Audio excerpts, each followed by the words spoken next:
about the bounce back, and obviously that was a tough loss to UCLA, and the way you lost in particular. Just kind of how you guys regrouped and turned in a really, really good game today. We just went in, next game mentality. It was a tough one to UCLA. We can't really comment on that game because we thought we won the game, but we really didn't win the game on paper.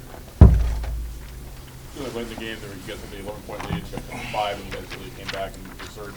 What do you feel like kind of went into building that 20-point lead to end the game? Togetherness and everybody just buying in and learning from what happened against UCLA. Really shot the ball really, really well tonight. Talk about your mindset offensively. If it's a one-on-one matchup and people are like trying to get the ball out of my hand, find the open guy, and if it's one-on-one, I don't think there's probably nobody in the country that can stay one-on-one. Did you see something on film that USC was extremely sloppy on offense and maybe helped you really generate more turnovers than usual? Yeah, Coach Hurley did a great job, and the whole coaching staff did a great job. They watched the Colorado game. Colorado pressured them and flipped the game around, and that's what we did. They had like 15 turnovers at half. We just flipped it around.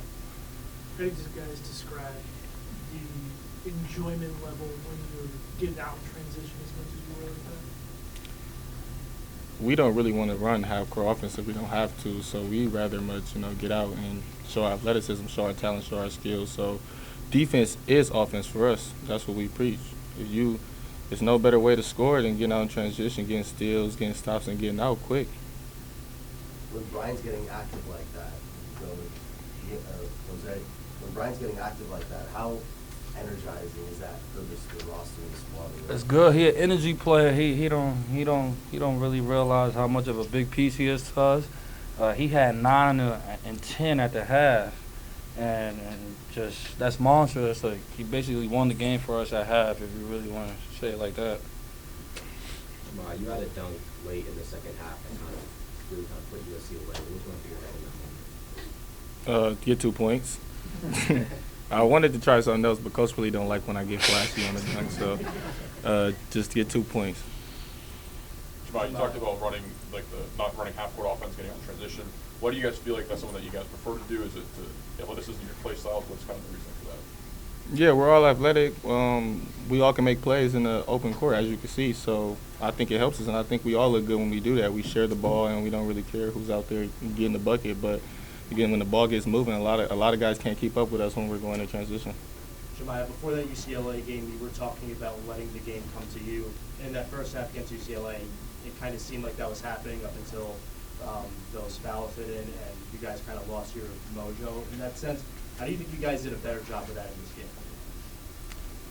Well, like I said, just letting the game come to us. I think we just give what the USC was, or take what USC was giving to us, and they were sloppy with the ball. They don't really have a lot of ball handlers, unfortunately, because of injuries and that type of stuff. So we had to use that to our advantage.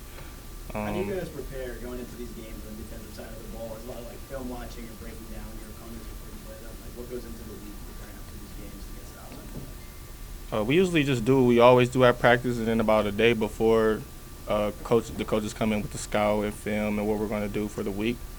So then we go out there the day before and try some different schemes and that type of stuff on defense. But it's really the same thing. We try to pressure everybody. So unfortunately for them, they had it a little worse than everybody else. You guys have struggled the last 2 games to close things down and put people away. Was there anything different here where you had kind of told yourselves, okay, we got to do it, we got to put them away right now? We just learned from our mistakes. Basically, at UCLA again, we couldn't put them away. They made a run. The momentum shifted, and this game, I felt like we just learned from our mistakes and we closed it out. How do you guys carry this momentum into the Oregon trip? Going for first place, winning the league, last year of the league. That's what we're going for. Jose, you mentioned the word togetherness today. What can you speak on, even the additional pieces to you two guys like Adam and like Alonzo, who had a really good game today, on how better it is just to kind of play together? I think we since conference started, we've been playing more together. It just depends who night it is. Like if it's his night, we're gonna go roll with him. If it's Frankie's night, we're gonna roll with him. It's usually 2 and 2 splitted. Today it was 4 of us, so it's gonna be hard to beat if it's like that. Frankie's top 5 in the country in steals. I don't know how much either of you ever have to deal with him going into practice. It's annoying. I was gonna say, how do you describe what he is defensively?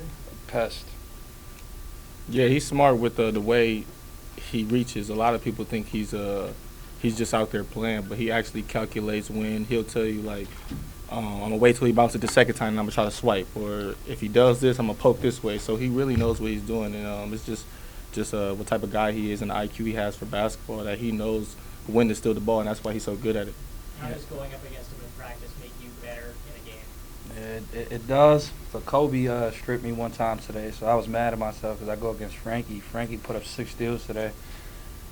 That's unheard of. It definitely prepares you for pressure, because if a guy like that who's top 5 in steals, you're playing him every day, then you're not worried about anybody else you're playing pressuring you because you're used to it.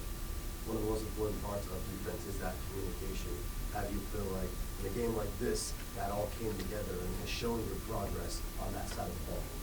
Communication is always key for defense because it's a lot of going on. Basketball is a game that you have to do on the fly, and so you have to talk and communicate in order to be successful. And I think we do that on defense a lot with the switches and veers and peel-offs and a lot of different stuff we do on defense. You have to communicate to be successful. Want to talk to me a little bit about the environment that DFA brought today and how that impacted the game? Yeah, that was great. I hope it's like this every game for the rest of the year. We won't lose. I appreciate when everybody comes out and supports us, and that helps us. You know, if they're out there cheering for us, then we're gonna go hard for them. With you guys both in the starting lineup and being able to get on the court as the tip is being started, how do you guys feel when that goes off and you guys are like seeing the crowd and it's this kind of environment like it was today? To me, it's regular. I've seen it before. Maybe for him, it's a little different. I like it though. Yeah, you love to see your fans happy for you. When I got the dunk, everybody was loud, and it was good to look around and see everybody cheering and see the arena filled with fans. So I love it. What's your reaction to the boost that Bronny was getting every time he had the ball? I mean, I guess that just comes with the territory. I'm sure he's used to it now. He's been in that spotlight his whole life, and he handles it well. So I respect it. And like I said, it really does nothing for me, and it probably does nothing for him either. It's just what it is. What did you guys think of him as a player? I think he plays the right way. I don't think he forces it. I think he's out there just trying to figure out his way. Their team is kind of struggling right now, maybe for identity or whatever, and they're missing players and they're hurt. So I think he's doing the best he can right now. Describe that feeling when Frankie gets a steal. He seems so willing to give the ball up. Does that give you extra motivation to get down on the court? Everybody like that though. We all willing to give it up, not just Frankie. I feel like when he gives it up, we gotta get him an assist so it can look good on the box score though.